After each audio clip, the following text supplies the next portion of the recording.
सुप्रभातम। विद्या मंदिर के online class में आपका स्वागत है।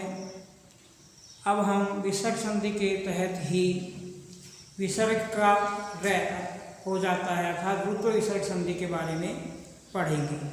रुत्व विसर्ग संधि का सूत्र क्या है? इसके दो भाग हैं। पहला भाग देखिए, विसर्गस्य रेफ है, यानी विसर्ग के स्थान पर रेफ हो जाता है, यानी रै आदेश हो जाता है। कब होता है? सूत्र क्या दिया है? इचोसी विसर्गस्य रेफ है। इचोसी लिखा हुआ है, इचोसी विसर्गस्य रेफ है। इसका मतलब क्या होता है? ए और आ इनको छोड़ करके अन्य स्वर आए विसर्ग के बाद में, तो बाद के विसर्ग के बाद में क्या हो, या तो स्वर हो या मृदु व्यंजन। मृदु व्यंजन कौन से होते हैं? वर्ग का तीसरा, चौथा, पांचवा वर्ण या हाया वर्ण है विसर्ग के बाद में ये हो। और विसर्ग से पूर्व क्या हो? ए और आ को छोड़ करके कोई स्वर हो, तो विसर्ग के स्थान पर रै आदेश हो जाता है।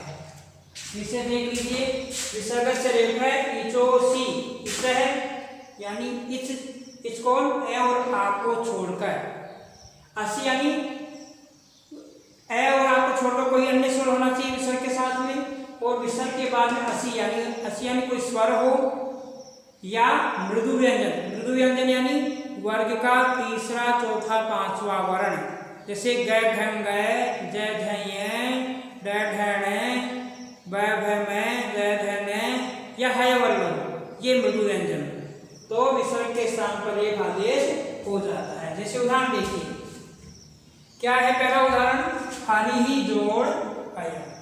अब यहाँ देख लीजिए, विसर्ग से पूर्व ए या आ नहीं है, पढ़ा क्या था हमने?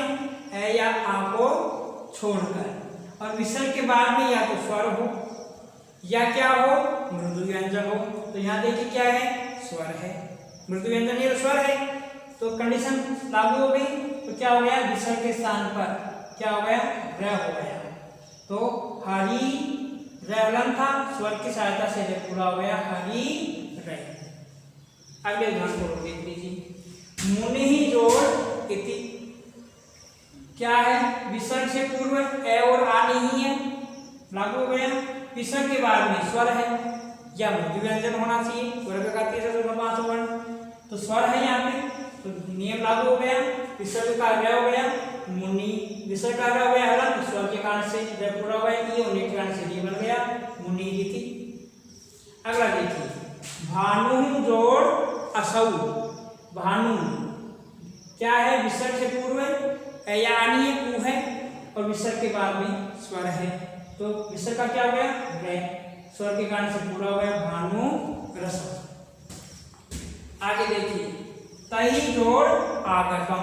क्या है? विसर्ग से पूर्व या आनी है, विसर्ग के बाद में या आ सकता है, कोई भी स्वर हो सकता है, मृदु व्यंजन, वर्ग का तीसरा, चौथा, पांचवा वर्ण हो सकता है, या वर्ण हो सकता है, तो विसर्ग का रै हो जाता है तही रागतम। ऐसे देखिए, धेनु जोड़ गच्छति। अब देखिए यहाँ पे विसर्ग से पूर्व ए और आ नहीं है, विसर्ग के बाद में क्या है? स्वर नहीं आया, आपकी बात क्या आ गया? मृदु व्यंजन, वर्ग का तीसरा अक्षर आ गया, तो क्या हो गया? धेनोर गच्छति। ये हो गया रुत्व का पहला भाग। रुत्व का दूसरा भाग क्या है? अव्यय संबंधिन है, या तो विसर्ग से पूर्व क्या हो? अव्यय हो, या विकारांत शब्द हो कोई, जो रि से शुरू होते हैं, जैसे पितृमातृ शब्द, उन, या फिर संबोधन संबंधी, जिसको हम संबोधित करते हैं, संबोधन संबंधी कोई शब्द हो, तो विसर्ग के आकार और आकार के बाद में रेफ आदेश हो जाता है, अर्थात रै आदेश हो जाता है, रुत्व संधि हो जाती है। जैसे देखिए, पुनः जोड़ अत्र।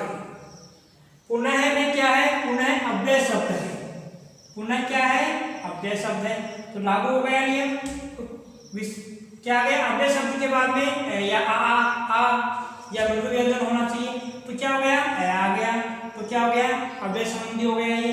पुनः विसर्ग आदेश हो गया, रै हो गया इसके स्थान पर, विसर्ग के स्थान पर ए के कारण से पूरा बन गया पुनः रत्रे।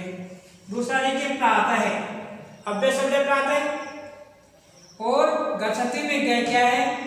मृदु व्यंजन है। तो अव्यय के कारण से यहाँ पर क्या हो गया, व आदेश हो गया, प्रातर गच्छति ही। ऋकारांत शब्द भी है और संबोधन शब्द भी है, ये संबोधन संबंधी भी आ गए, हे पिता है, हे माता है, और पितृ और मातृ ऋकारांत शब्द भी है। तो हमने क्या पढ़ा, ऋकारांत और संबोधन संबंध शब्द हो तो भी उनके स्थान पर व आदेश हो जाता है। जैसे पिता है जोड़ वंदे, अब देखो पिता है संबोधन संबंधी शब्द भी है, संबोधन भी है, और पिता क्या है, ऋकारांत पुल्लिंग शब्द भी है। तो क्या हो जाएगा, विसर्ग का आदेश हो जाएगा, यहाँ मृदु व्यंजन आ गया, पितर वंदे। अब यहाँ पे हलन क्यों गया, क्योंकि विसर्ग के बाद में व्यंजन है, नहीं कि स्वर है, स्वर होता तो मैं पूरा हो जाता। माता है जोड़ वंदे, ऋकारांत शब्द है, मातृ स्त्रीलिंग शब्द, और माता या संबोधन भी है। तो इस विसर्ग के पहले ये है और इसके विसर्ग के बाद में मृदु व्यंजन आ गया हुए, तो क्या हो गया, मातर वंदे।